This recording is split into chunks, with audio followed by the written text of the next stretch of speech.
Hello, and welcome to this episode of Active Generosity, a podcast with stewardship. We help Christian donors, workers, charities, and churches to steward their resources generously for God's kingdom.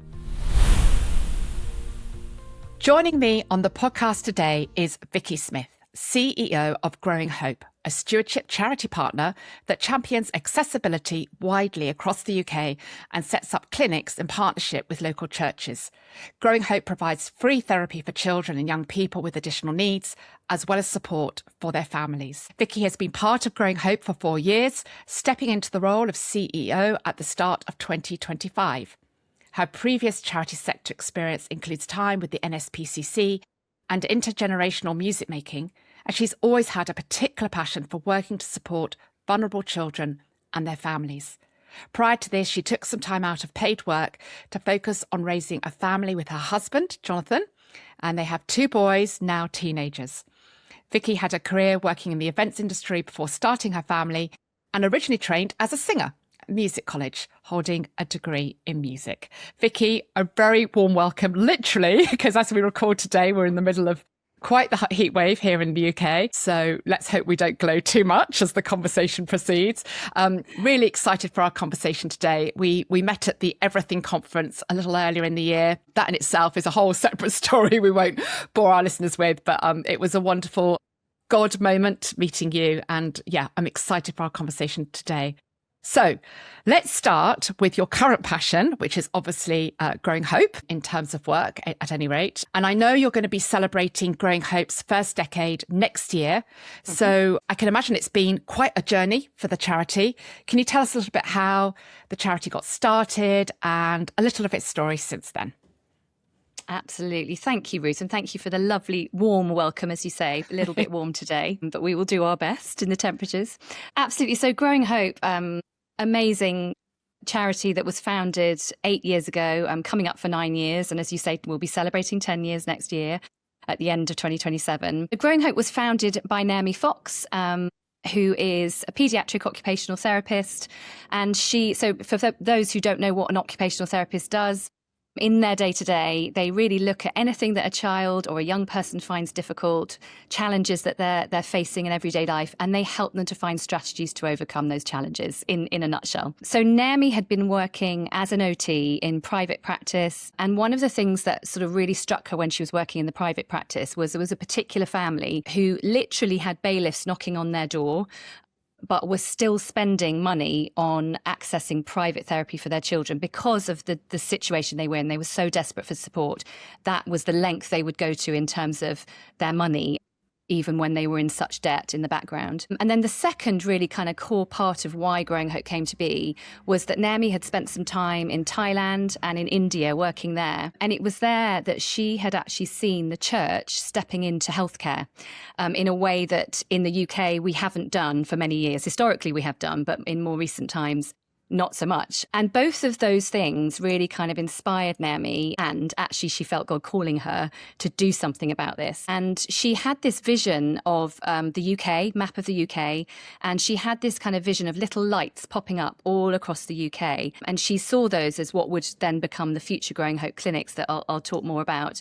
And at the time as well, she was part of a church in King's Cross, KXC, and her pastor there, Pete Hughes, who's still the pastor there, he shared a talk on thinking about what is in your hand. And Naomi just absolutely knew, I know what I've got in my hand in terms of my OT skills, experience, and I know that I've got hope in Jesus. I've got my faith in Jesus.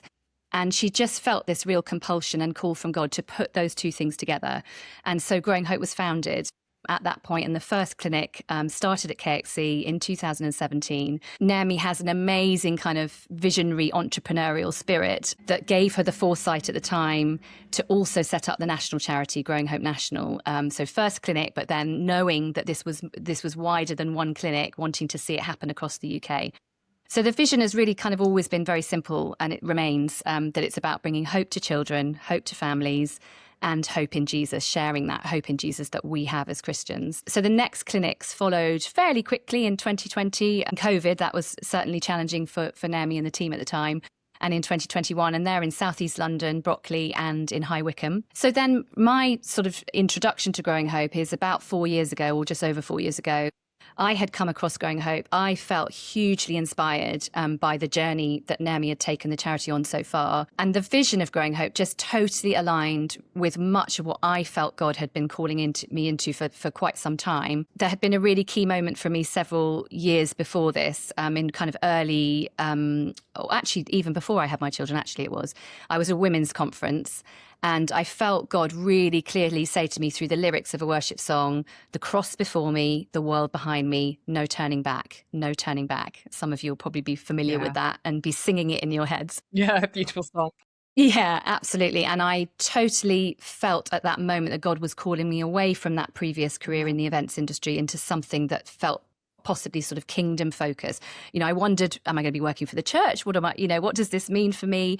It took a long time to kind of get there with Growing Hope, but there was this real sense in me that I wanted, again, sort of what's in my hand, what are my skills and gifts and things that God has given me. And the opportunity to bring my faith into my work that I'd never had actually before Growing Hope, came when I joined in 2022. At that point in the journey, there were just the 3 clinics. There were many more in the pipeline. So it was a very exciting time to join. Naomi was able to expand the team with some income that had come in from a multi-year grant. And I could see that there was so much opportunity ahead.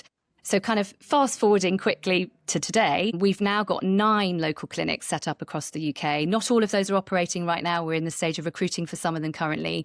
But actually, it's an incredible reminder of where we are today, of that original vision that Naomi had of these little lights. They are beginning to shine brightly across the UK. And it's just such an exciting time. Our national team is now 14 of us. So we've significantly grown in the 4 years I've been part of Growing Hope.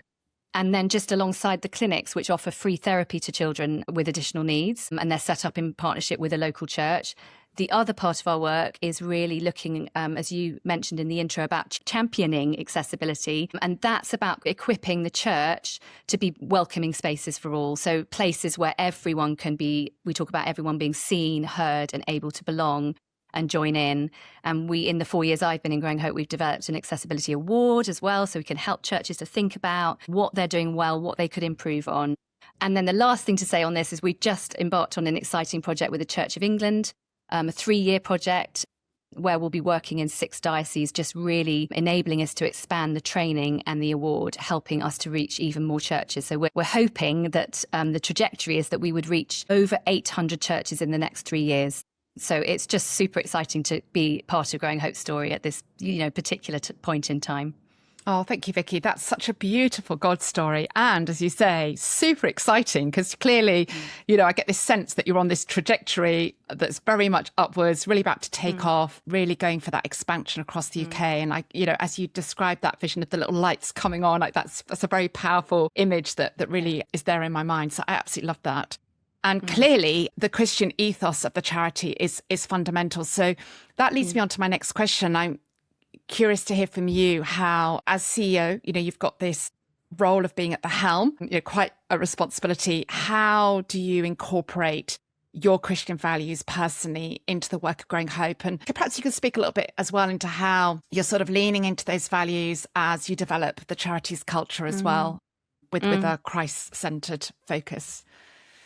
Absolutely, yes. So I think, one of the things that attracted me to Growing Hope in the first place and when I joined were the values that we have as an organisation, which again have remained unchanged from the beginning to where we are at the moment. And they are hope, as you would expect, community, courage, innovation and generosity. So great that we're obviously having a conversation about generosity. So it's all tying together so well. I didn't actually know that either. Perhaps I should have done. I must have missed that page on your website. But yeah, that's fantastic. Good. Absolutely. But I think, so for me personally, those are absolutely values I want to live by as well. So actually to be able to kind of, as a Christian, be thinking about how you live by them in your day-to-day life, but actually in my working life, being able to live by those values. And as a team, we bring them into our conversations when we meet one-to-one within our teams. We look at our values and we think about how are we doing with those values? What are the things that we're tangibly doing in our day-to-day? We've got kind of benchmarks and criteria we sort of talk about to just really check in and not have them as these sort of words that are on a website somewhere, but we're not living by. So I love the fact that they're kind of embedded in Growing Hope. And I think, that core value of hope is actually something that I feel like God has really grown in me as I've been working for Growing Hope. And I get to live that out in the day to day.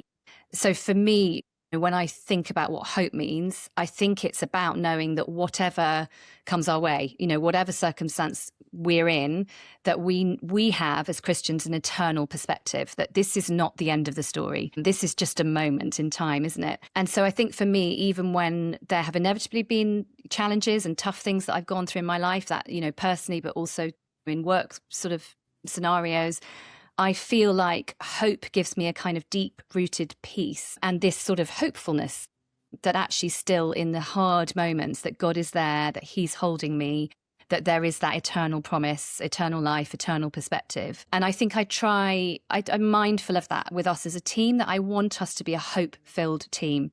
So I want us to kind of be, that doesn't mean glossy, covering over challenges. It absolutely means, courage is one of the values. So it means having difficult conversations when we need to. But I think ultimately I felt like as a leader, I want to model a genuinely hope-filled way of being and way of leading Growing Hope. And I think also community.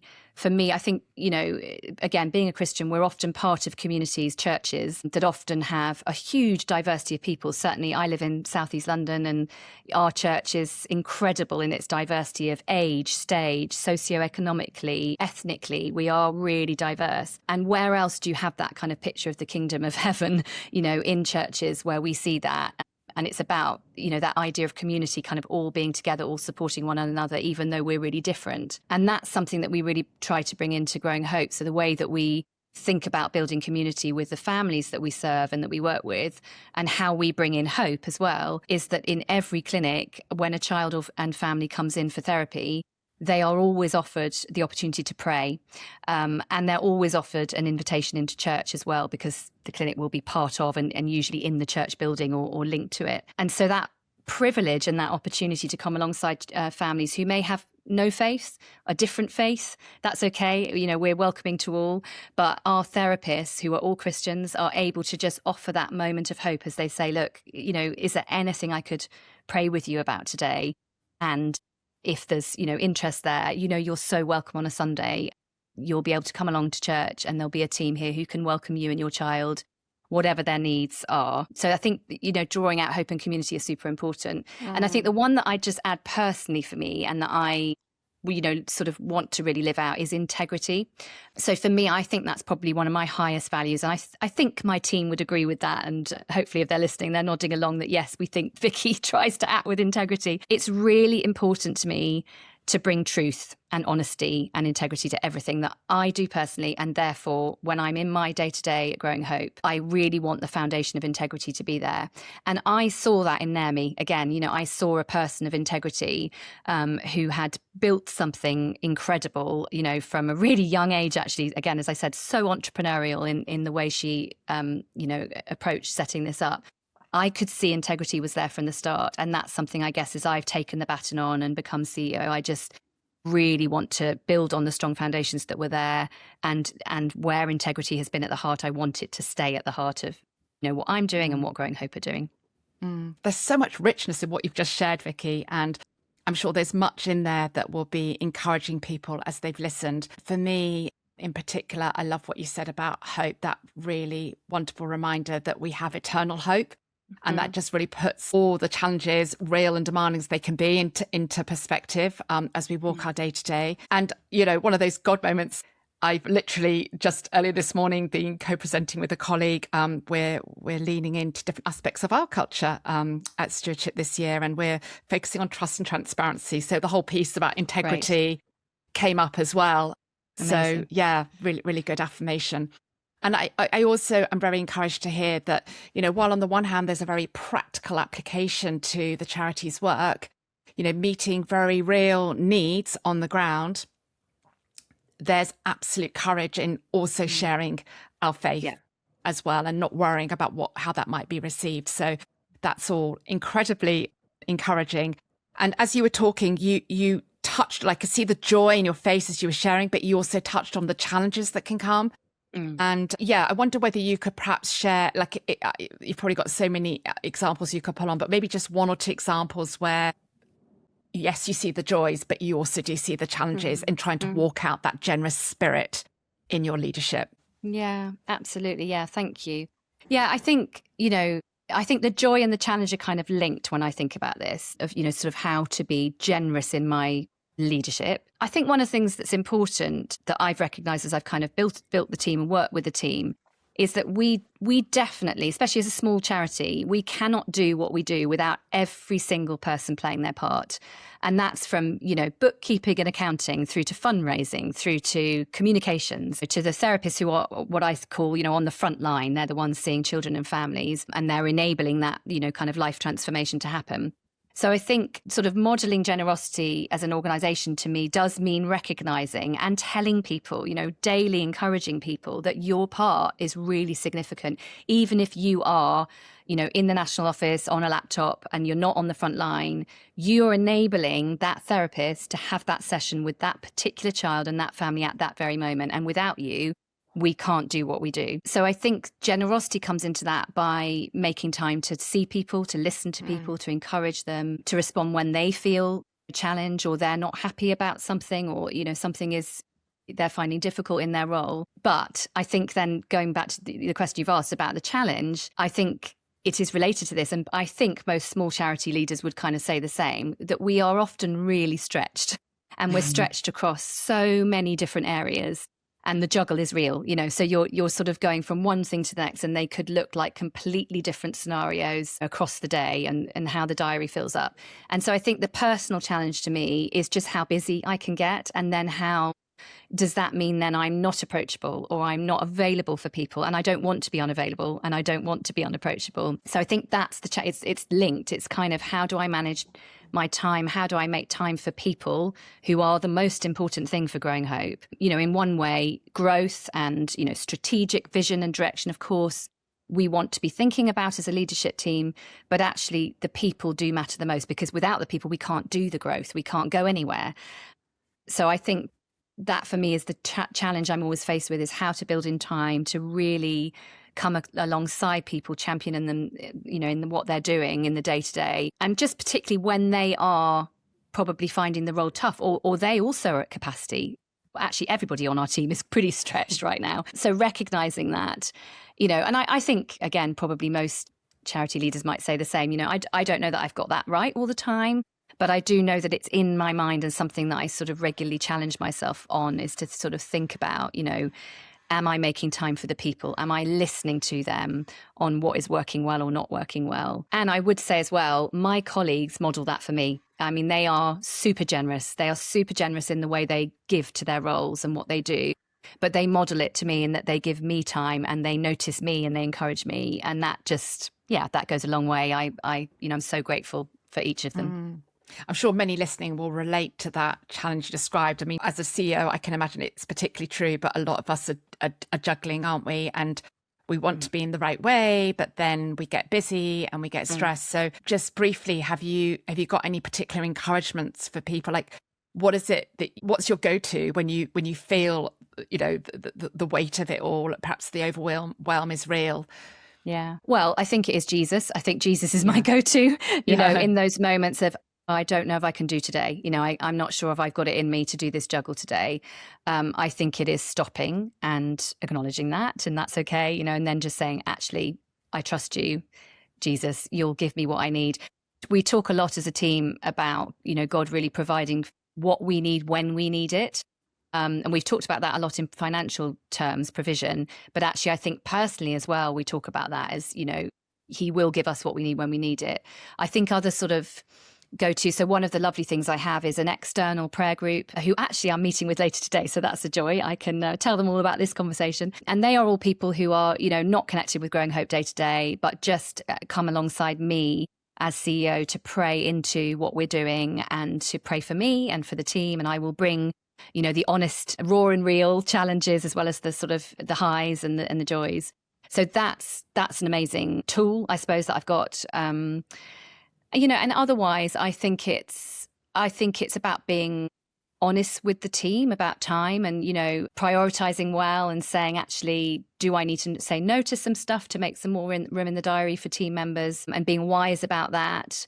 I've also got a really great coach that I meet with every 6 weeks, and I often bring him the challenges, okay, this is what I'm grappling with. And I just have that hour set aside to work through something. I often come out of that with a real, with a solution or a kind of next step. So I think it's about, for me, having like a tool belt, isn't it? Sort of having all your different tools that you draw on that just help with that juggle and help with the realization that we're human, and we do have a capacity. And there are times when we feel overly stretched, and other times perhaps when we feel a little bit more peaceful and everything's going okay.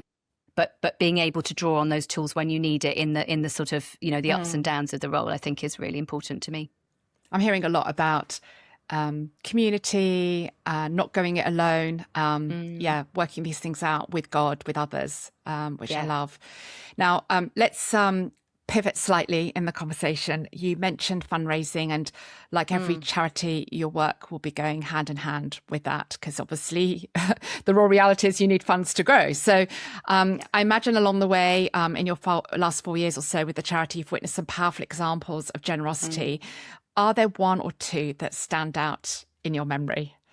Yes. Yes, absolutely. And because I knew that you might be asking me this question, I was quite excited about this one because there are lots of stories. So I'm trying to sort of pick out a couple, maybe a few quick ones. The one I have to start with is because it's linked to stewardship. It is one actually that there's been an article written about this that I was interviewed by one of your team. And it's an amazing story where we had an anonymous donor give to Growing Hope for 3 years in a row, a large amount of money. But the really incredible thing really is the backstory of how that kind of came about.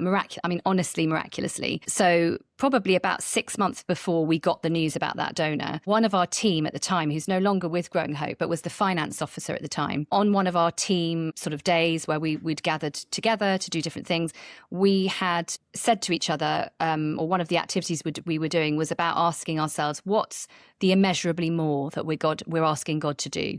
If he's the God of immeasurably more, we often use this as a kind of prayer sort of strategy. What are we asking him for that feels immeasurably more? And this team member had written down £100,000 on a Post-it note, and we'd all stuck our Post-it notes up around the walls of the office, and we'd gone around praying into our immeasurably more asks. And this 100K was just sort of hovering there on a Post-it. Then a few months later, I think, we'd probably forgotten about that. Yes, faith-filled, but, the day job had gone on. And then there was a particular time when some of the members of the team were fasting and praying for income. We were at a pretty tight place, really. And we really needed significant income at that point. And so this couple of team members had been praying and fasting on one day. And the same day, a call came through from one of your colleagues working on the team at Stewardship, who told it was Naomi took the call, told her that there was this anonymous donor who wanted to give £100,000 to Growing Hope. But not only £100,000, actually £100,000 for 3 years. So for 3 consecutive years. So this was an anonymous. We don't know who the person is. We absolutely thank God for them. We're so grateful for their, vision in coming alongside us. But that was honestly sort of one of the most miraculous moments that I've witnessed at Growing Hope. There have then been handfuls of other just really timely last minute provision, particularly for clinics. The clinics all need to fundraise for what they're doing as well locally. And I've seen that just actually even in the last couple of weeks, a clinic that was really needing some income to come in quickly. We were actually gathered for a whole team day. And on that very day, as we were worshipping and we were praying together, this clinic manager had an email through to say that they'd received a grant, and again, it was just a picture of God's immeasurably more, God's faithfulness, knowing what we need just when we need it. And the fact we were all gathered as a team felt really significant that came in. And then 2 more really quick ones, which I think illustrate the sort of big and the little. So someone came to a fundraising dinner of ours a couple of years ago, and they had come in mind to donate very generously £5,000. But as they sat at their table with the giving form in front of them, they felt God tell them to double it and to give us £10,000. So that was what got written on the form and what they donated. A couple of days later, this donor told me this story later. They got a letter from HMRC and they had been refunded £5,000 to them. And, again, just a picture of, they listened, they were obedient to what God was asking them to do. And then he gave it back anyway. And that's kind of the God that we're working with. Yeah. So that was a beautiful story. And then right down to the tiny ones. I was on UCB radio doing an interview, and a lady, an older lady, somewhere totally different in the UK, nowhere near a clinic, didn't know anything about us, heard about Growing Hope, and decided to make a really little donation that day, and said it's because I heard Vicki on UCB. So again, just the picture of that little matters just as much as that really big amount, and everything in between. So many stories. I mean, there's so many, but those are a few. Oh, the joy. That was, I was all tingly. There's nearly always, well, I think every episode, I can safely say there's been at least one tingly moment. Amazing. Holy Spirit running right through all those stories. Wonderful, Vicki. Just wonderful. So joyous to hear and so encouraging for all of us. So wonderful, wonderful. Let's talk a little bit about your own journey of generosity now. But first things first, because obviously it starts with our faith. Yeah. Can you share something of your faith story, just very briefly? Yeah. So I grew up in a Christian family, going to church, learning about Jesus was part of my life from kind of an early age, really. I feel really privileged for that. I actually heard, I think, someone else speaking about how sometimes they sort of, and I used to feel this, that I never had a lightning bolt moment because it's just all I've ever known. I feel like I've just always known Jesus. And actually what they were saying was you can feel sort of disappointed that you haven't had a lightning bolt moment. But actually what she was saying was, shouldn't we be actually unbelievably grateful that Jesus was part of our lives from the start? And so I do feel like that as the older I get, that the fact that I've never wavered, my faith has just been there. It certainly came alive more in my teens as I went to kind of youth camps and things like that. But it's always been very much part of who I am. And my parents modeled that for me, really faithfully as we grew up. I think also just part of my faith story is that I feel like there's real significance in the kind of generational legacy before me. So I'm really grateful for faithful praying grandparents. My granny and grandpa, my granny was a missionary in Burma, what was Burma, and met my grandpa out there. And I absolutely know, because they told me, and I know from my mum and dad, that they prayed for me daily. They prayed for my future husband. They prayed for future children, should I have them. They really had sort of left that legacy, I guess, of faith. And I saw that growing up. And I think being part of really good churches as well. I grew up in West London. And in fact, really sadly, the late Bishop of Guildford, Andrew Watson, who died earlier this year, he was my vicar when I was a teenager and into my early 20s. And he was an incredible Bible teacher. And I felt like I got really good kind of grounded, biblical teaching that sort of I've carried into my sort of later life, later adult years. And now we're in South East London, part of a great church, as I was mentioning earlier. My husband's worship director there, so we're really involved. I guess I'm grateful. My faith journey has not always been a straight line, but certainly I felt like my faith has always been there, even when it's perhaps, I've shrunk back. I have never really wavered in that I absolutely know. Even when I've wandered a bit, I've absolutely known that Jesus is real to me. Sure. That's great to hear. So what part would you say has generosity played in your faith, Vicki? Do you perhaps have an early memory of either giving or receiving a gift that had a really big impact on you? Yeah, so I think, with generosity, I think I've always seen my parents modelling that. So I think I've had good role models, even sort of in terms of thinking about money really early on. I remember my dad giving me like a little notebook that had like columns where we had to write like what we were spending and what we were getting, so pocket money, income, good training for budgets, in the charity world now. I mean, what's the income and what's the expenditure?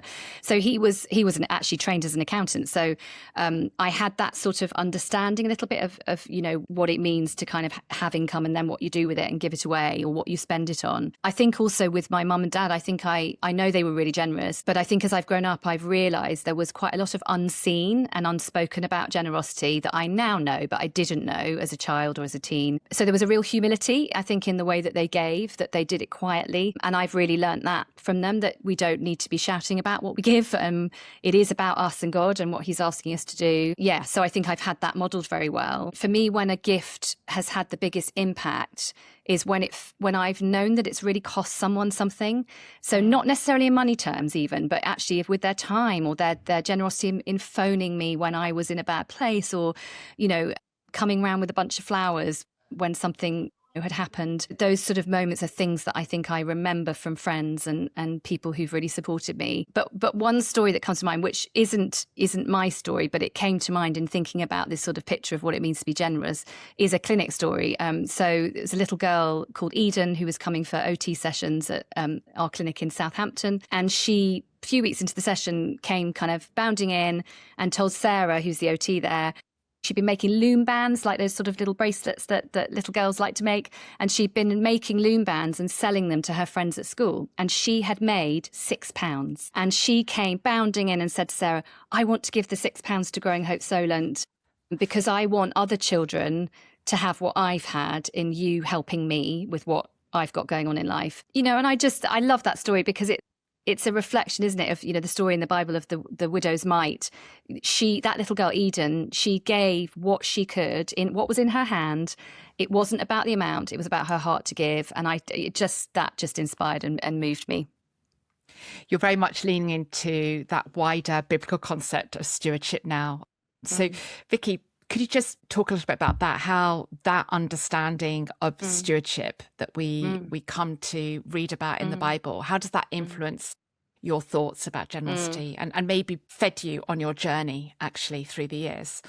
Yeah, I think I've always thought and been taught, I guess, from an early age that, we're meant to be good stewards of what God has given us. And I think in my life, I'm reflecting on He has given me so much. There's so much I have to be grateful for. So it's almost obvious in a way to say, oh, well, we should steward it well. I think the thing in the passage in the Bible that comes to mind when I think about this is quite challenging. But in Luke 12, when Jesus says, everyone to whom much has been given, much will be required.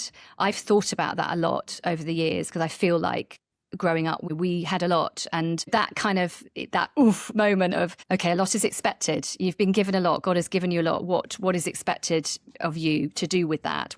Again, it goes back to what's in your hand. I read, with that verse, I was reading the other day that it's like the ultimate accountability check. It's kind of like, it kind of does hit home, I think, to me quite a lot. So I think I've always grappled quite a bit, maybe going back to Eden's story as well, about that question of, what does it mean to be generous if it doesn't cost? Does it need to cost you something? So that idea of, is it real generosity if it's not at a cost to me, or there's some sacrifice perhaps to be made? I was actually talking to my husband about this the other day, thinking about talking to you today. And he said, there's that fantastic quote by Shane Claiborne, author, written lots of books. And he says, a better measure of generosity is what you keep, not what you give. And again, I thought, I need to sit with that a little bit longer. That's kind of what I want to reflect on, what I feel should shape the way I steward what I've got and the way I am generous with what I have. I think it is not just financially, but it's my time, my resources, my home. How hospitable am I being? Am I inviting people in? Again, like I said earlier, I'm not sure I've always got the right answer. I've certainly not always got it right. I've certainly been, selfish in wanting to keep. Certainly over time, when time is stretched, you kind of want your time. And if somebody needs something from you and it feels a bit inconvenient, that challenge of, but is God asking me to do this in the moment? So again, for me, I think it goes back to obedience in listening to God. In the moment, are you asking me to do something that feels costly and sacrificial, but perhaps that reflects his, that does reflect him, doesn't it? And reflects what maybe true generosity is about. So I think I'm, constantly thinking about those sort of concepts and principles of what does it really cost me?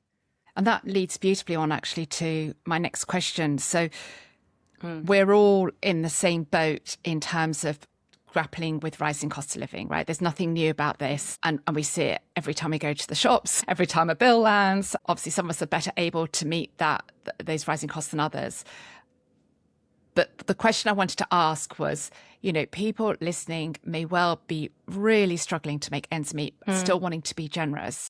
So reflecting on your own journey of generosity, what would your encouragement be to those people who are just really feeling that challenge, really leaning into it? Because, as you say, there's that cost anyway, not that we want to count the cost or mean to count the cost, but sometimes we do. And then to be fair, like the challenge is real. It's all too real. So your thoughts would be welcome. Yeah, absolutely. It's really tough, isn't it, to think about this concept of being generous when you are trying to make ends meet and when actually just to put food on the table. Many of the families we work with actually would be in these situations. We tend to work with lower socioeconomic families who need our support. So we're seeing this in the day-to-day through the clinics. And I think, I've said it a couple of times, but I do think it does go back to thinking about what you have in your hand. So I think comparing isn't helpful and thinking, well, that person down the road can give more than me. No, but, what's in your hand? What has God given you that you're able to give in the moment? And I think, the story of Eden with her loom bands and the £6, the story of the widow's mite in the Bible, all of those things, I think, show us that we've got a God who absolutely delights in us giving what we are able to and what we have in our hand. And even if in the world's eyes, that's quite a little offering, it comes from a generous heart. So if it can come from a generous heart, however little it might be, I think it's about that's the key. And I think also as an encouragement to anyone listening who's like, I just don't have money available to give. I think it's about, knowing that anything that you do give, whether that is money or is your time or resources, that still matters. That is as important, in the Growing Hope office, whenever a donation comes in, however big it is, we do have a little celebration. It's really good news for us when there's a surprise donation, of course. And like that lady from the UCB radio listening to me, her giving her little bit, we were so moved by that because every little bit helps us and helps other people around you if you're generous with the little that you've got. And I think also, if you think about it, we have a God who's in the business of multiplying. So if you're able to give your little bit, don't think that it's not enough, because actually that has the potential to become a lot when it's added to everybody else's little bits. It's like the feeding of the 5,000, isn't it? The little boy had his loaves and fishes to offer. It was nowhere near enough to feed over 5,000 people. Yet God did a miraculous multiplying miracle in that moment and chose to do that. And so I think maybe to encourage people, the final thing is almost, leave it in God's hands. So you've looked at what yours is in your hand. You have tried to give your little, coming from a generous heart, and then just leave it to God. Let him multiply that little bit that you've given. Perfect. Love that, Vicki. Absolutely love that. Conscious we do need to close this conversation soon. It's really blessed me and I hope is blessing those listening. Just a couple of quick questions before we close. I always ask my guests, favourite Bible verse or story about generosity and why? Yeah. Well, I think, the feeding of the 5,000, I think is an amazing story about. I love that idea of God being in the business of multiplying. But I think another verse that comes to mind is about God loving a cheerful giver. I had to, when I was thinking about that earlier, I had to go and look that up. Where is it? I know it's a verse, but I had to find it just in case people think that I'm, my biblical knowledge is, I'm off the cuff. So I looked it up and it is 2 Corinthians 9 and it says, each of you should give what you have decided in your heart to give, not reluctantly or under compulsion, for God loves a cheerful giver. So it's a challenge and an encouragement, I think, for me. It's like almost questioning myself. When are the times when I felt a bit reticent, a bit reluctant to give, a bit disgruntled even, that there's a bit of a sacrifice for me? But I think then when I reflect back on when I have done that, I have given, that I've often found that's when joy comes, is ultimately it does bring joy, and not necessarily to the recipient, but also to me. And I think then that is what's encouraged me to think about my giving, and that it should come from a cheerful heart.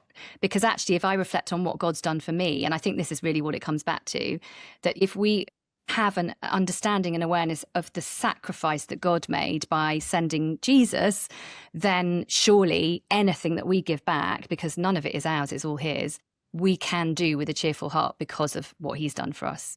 So I think that's one that I'm drawn to, because it's a challenge, but it's also an encouragement. And God absolutely grows our heart for generosity as well, right? Yes. So we can step into that too. I mean, that's certainly been my experience. So last but certainly not least, Vicki, how can we be praying for you at this moment of your journey of generosity? Thank you. And thank you for asking that question. I think really I would love you listeners to pray for me, for the whole Growing Hope team, those who are, office-based and those who are on the front line, as I say, in clinics. They are incredible. They work so hard. And I would love the prayer to be that their faith would continue to build as they work for Growing Hope, that they would have that real perspective of the God of immeasurably more, that I would, and they would live out of a place of hope, knowing that God can do that immeasurably more, even when it's tough, because I think there are tough moments. So I'd love people to pray for that kind of faith building. And then, of course, I can't let the opportunity go without saying, please pray for the families that we serve. There are many, many families across the UK that are so desperate for support with their children, who are, not able to access school or are facing, daily meltdowns, daily challenges in day-to-day life, and lots of battles. And actually, that's why Growing Hope wants to grow. We want to grow so we can be even more generous to the families across the UK that, are still waiting for support. And we want to multiply, like the loaves and the fishes. We want to be able to multiply so we can reach them. So I'd love people just to think about those families. Or maybe someone, maybe a family who's struggling, and they might come to mind as you're listening, someone in your church. Just lift them up and pray for hope for them, and that they would find community, and that they would know, that they are held.